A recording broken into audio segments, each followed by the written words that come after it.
Good evening. This is in addition to the previous program that we aired a few minutes ago. My name is Coleman. This is WESL, channel 993 in East St. Louis, Illinois. Tonight we have as our special guest Mr. Larry Ivory, who's the president of the Illinois State Black Chamber. He's here tonight to discuss the capacity building initiative. Mr. Ivory, thank you for coming aboard here and having some time with us this evening. You're the president of the Illinois State Black Chamber. Well, Lee, again, let me say it's always an honor to be on your program again. Absolutely. You do a great job, and we're glad to be talking about an initiative that we're doing throughout the state that we think adds some real value to helping to strengthen black business. That's the capacity building initiative that was put together with the Chamber, with the Department of Commerce and Economic Development. And what is the mission of the CBI? What is the exact mission? Well, the exact mission of the CBI is really, it was designed to identify businesses and to build capacity, help build capacity of black businesses across the state of Illinois, and really a real emphasis on relocating businesses up in the northern region to the central and southern region where there's more opportunities. Who's eligible for the CBI project? All minorities are eligible, but there's a special emphasis put on African American business owners. Okay, so what is the process? What happens with this? Well, what happens is that when we started the initiative, it has a couple of main components to it. Number one is that it's identification, identifying the businesses throughout the state. We have a task to identify 10,000 black business owners throughout the state of Illinois, and we have achieved that objective by identifying over 10,000 black businesses throughout the state of Illinois. Once we've identified those businesses, the other thing that we were working on right after that step was to identify procurement agencies, whether it be the school district, whether it be private corporations, whether it be Ameren, ComEd, and even state agencies, to really kind of become familiar with their procurement process and how they procure goods and services, and become acquainted with it, so that as we took our third step in terms of the assessment and being able to do an assessment and then identifying the strengths and weaknesses of a business and really understand kind of the niche market that they had, the procurement side would allow us a chance to connect them to the opportunity, and then we could help build their capacity. I mean, that's what's the genesis behind this whole piece, and then getting them certified at the same time, because certification has been an objective of CMS and in the state to get more people certified under the BEP program, and that's what we do also. So what process did you use to get these individuals involved in the program? Who were your helpers? Well, what we did with the state, when the state gave us approximately about $750,000 over a 2-year period of time, it was the job of leadership to kind of identify the chambers and the geographic locations from downstate and southern Illinois to central Illinois to northern Illinois, to identify those businesses or those chambers and individuals that the chamber would select to become the conduit or the advocate or the person who would reach out to the businesses and then also help do the assessments and everything else that we needed to do. So we had already identified those chambers throughout the state that would probably fit the bill, and they would be in strategic locations where we thought there were a predominant number of minority business, especially African American businesses. So how many chambers were involved? Well, we had about 10 chambers involved.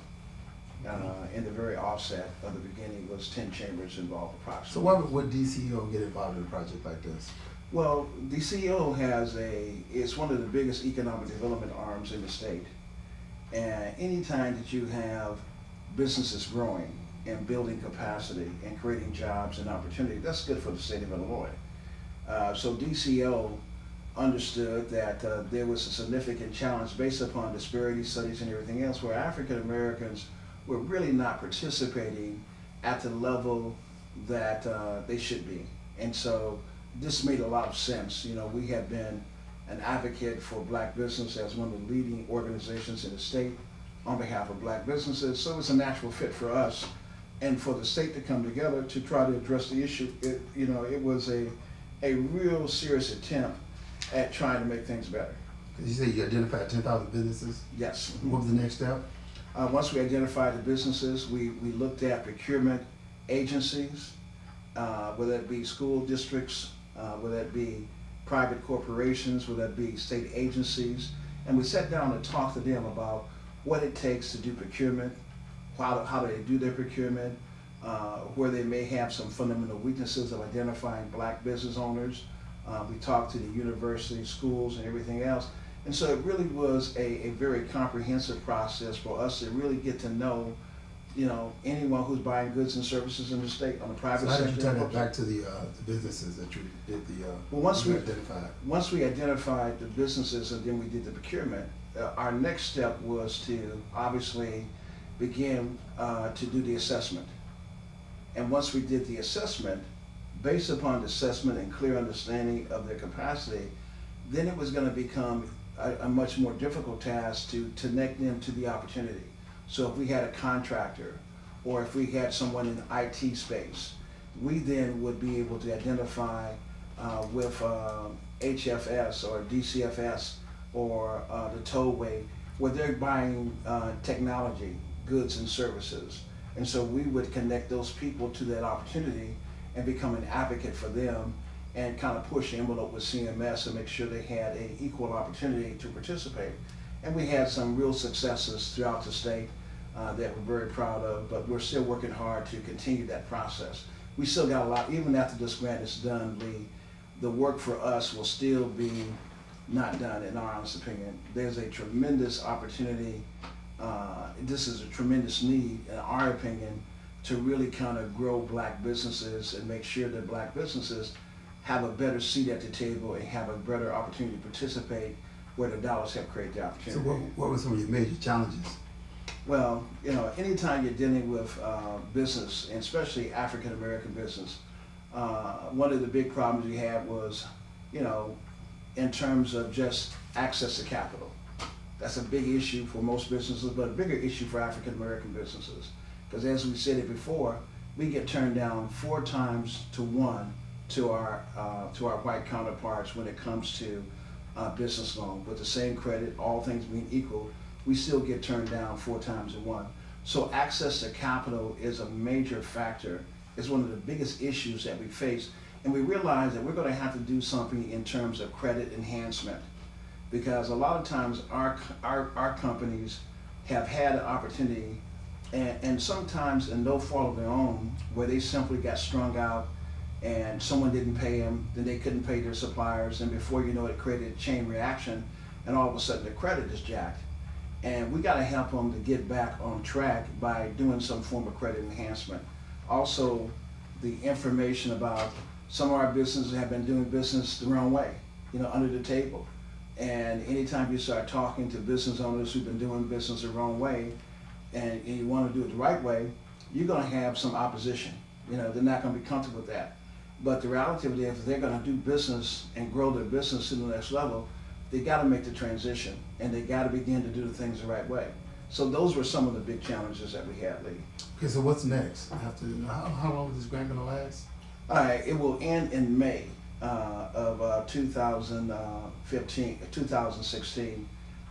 And one of the things I just mentioned is that we've also had a big initiative in terms of strengthening black media, and because media is business also. And we want to see media grow, get more involved and engaged, and help media to have a better seat at the table too. So we got a lot of exciting things that we're doing, and our next steps is continue to identify more businesses, connect people, because once you do the assessment, the work just begins. It's really, this is an ongoing process. You never finish this process, in my honest opinion. And based upon the statistical data that we've seen, we got a long way to go. And we're going to have to work harder, and we're going to have to stay more engaged, and we're going to have to make sure that this program continues. Yeah, that's why I asked you, does DCO plan to continue this program with your organization? Well, my hope is that with the new director of DCO, what's his name? Jim Schultz. Okay. And I think Jim's a great guy. I've served on the board with Jim under the Enterprise Zone Board appointed by the governor. And Jim seems to be very open. He's a business person from downstate. And I think Jim understands there's a significant challenge across the board to improve black businesses all across the state. So what is the governor's commitment to this process? Well, I think the governor's committed. You and I know that he was at our state convention not long ago, and he went public to state that he's going to judge his success as a leader, as a governor, by how well black businesses do. So I think that's a bold comment, and I think there's a commitment. I think the governor's always been pro-business, and he believes we grow ourselves out of the current situation, and we're going to have to grow businesses, and I think that means all businesses. So I think there's a window of opportunity for us as a black business organization to really kind of roll up our sleeves and put out our agenda. And I think it's going to be key to put out our agenda. You know, it's one thing for us to recognize that there may be a window of opportunity. It's another thing to have an agenda that's laid out that we can give to someone and say, okay, here's something that really will add value to strengthening the economy of Illinois. We want Illinois to be a great state again. But we know that's going to be a challenge, and it's going to take business growth and development, and we're going to play a critical role in terms of black business growth and development, being real champions, looking at legislation, looking at rules and regulations that's not being enforced, and pushing envelope on that subject matter so black people have a real legitimate seat at the table. I want to get back to the point. Now, I think this is a great program, and I think you're doing some great things, but a 9-month program is just barely scratching the surface. Do you have a commitment from the governor, from DCEO, to continue this process? Because just 9 months is not gonna get it. Well, actually, we started back in 2000, so it's been a 2-year program. Okay. But 2 years is not long enough either, Lee, as you well know. We're hoping to present to the Department of Commerce and Economic Opportunity our results of the work that we've done, and we think it'll be tangible enough to see that the investment that was made, that the state has got a significant return on investment. And if we can show that, I think it puts us in a unique position to go to the governor and to go to the director of DCO and ask for a continuous commitment. And maybe that commitment needs to be higher, not just what we started off with, but now that we got our feet wet and we know what's going on and some of the inherent challenges, I think it's time for us to do more, to make a bigger commitment. And I think the return on investment will be bigger also. You just said return on investment. What exactly are the chambers doing? I know they're going out getting, identifying businesses and doing assessments. What process are they using to do these things? Well, we have a number of different processes that, I'm glad that we've had some key leaders like, Annette Coleman, who has worked hard on a number of different issues that we've done in reference to assessments, to tweak our assessment so we're asking the right questions. We've had some extensive... When you say assessment, exactly how is that done? Well, the assessment is done by having someone to sit down and interview the potential client and ask a series of questions from, what kind of business they're in, to how are they currently certified, to the financial statements. It's a lot of information that we glean from the assessment, and we had a good team of people who put together the assessment so that we could get what we consider to be pertinent information that would help us to help that client. So you got a goal of certifying a certain number of businesses also, right? Absolutely. Okay, so what process are you using there? Well, we had extensive training done by Reverend Arthur Gass and his team, where he came in and did an extensive workshop on what it takes to get certified. What agencies? CMS, BEP certification, business enterprise certification, what the state uses. So we did go to that workshop, and it's really designed to get people certified with the state so that they can do business with the state of Illinois. And that certification is accepted in most cases by private corporations also. So what's unique about this particular program is that we're able to work with private corporations also. So if we want to work with people like Ameren or ComEd or Boeing Construction or any number of companies, we can work with private sector as well as government sector, and that's unique. So these programs, do they have goals? Yes, they do have minority goals. Most of the state programs, if you're talking about on this program or you're talking about the statewide programs. Yeah, the statewide programs. Yeah, most of the state programs have a goal that's set by someone, the EO officer, when it comes to construction, as you well know.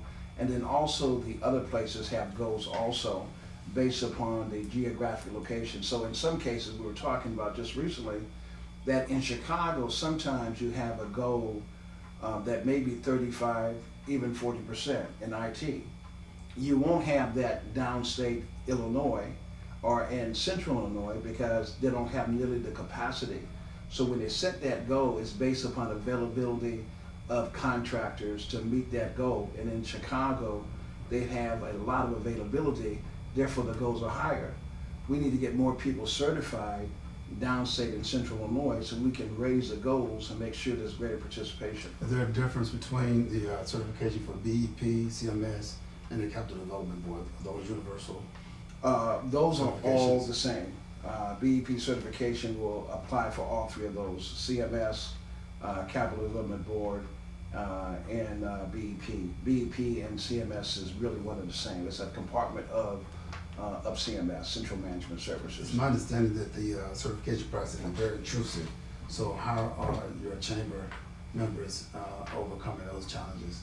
I don't know if we've ever overcome those challenges, Lee. We're open to any suggestion anyone can give us because, quite frankly, people are uncomfortable because in most cases they've never had opportunities, and then when they do get an opportunity, and sometimes there's pass-through and fronts, there's all kinds of issues that we gotta deal with. See, not only do we have to gather the information, we really gotta be psychologists and know how to even to talk to our own people about their own best interests. So we got significant challenges in terms of how do we get people to do something that's in their best interest at the same time. But we got very talented people who I think have done a good job, but we're always looking at new strategies and new ways of getting information. So those questions on those certification forms, they are, like I said, intrusive. So are they unreasonable? Because a lot of DBE firms, minority firms, feel that a lot of those questions are not necessary. Do you feel they're necessary? I think there's some questions that aren't necessary.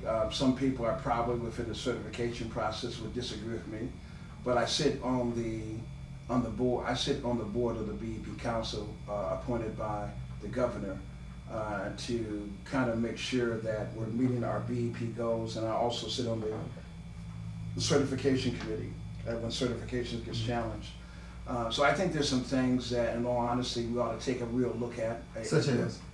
Well, I think when you take a look at all the financial information of a new startup business, when you take a look at some of the pre-qualifications, when you're dealing with the Capital Development Board and what it takes to get pre-qualified, especially on the EPA side, when you're dealing with environmental engineering, there's a number of things that I think we could examine. And we've done some things already from a chamber perspective. We've changed some things inside the system that we thought had been there for a long period of time because it was done 15, 20 years ago and no one ever challenged it. And we're saying, well, why, if it's a policy, why do we still have it? Why is it necessary? And in most cases, because no one ever asked the question, it's simply stayed the way it is. But there's a lot of things I think need to be changed, Lee. Do you think that the general public thinks the CBI program is headed in the right direction? I don't think the general public has a real clear understanding of the Capitol Building Initiative in terms of the value that it really brings to black businesses across the board. I think the reason I'm on your station today, because you reach so many great fans, that we hope that through sitting here talking with you, that people will hear about the program, get acquainted to the program, call in and ask. We always want to make sure they have our website and our phone number so they can, hear about what we're offering, what we're doing. So your TV station gives us a tremendous opportunity to talk about the CBI program and all other issues that impact the community. Okay, well, that about time is up. Time's up. Okay, whenever there. I appreciate you coming down. My pleasure, Mr. Coleman. And thank you guys for joining us. And that's a wrap. Sure.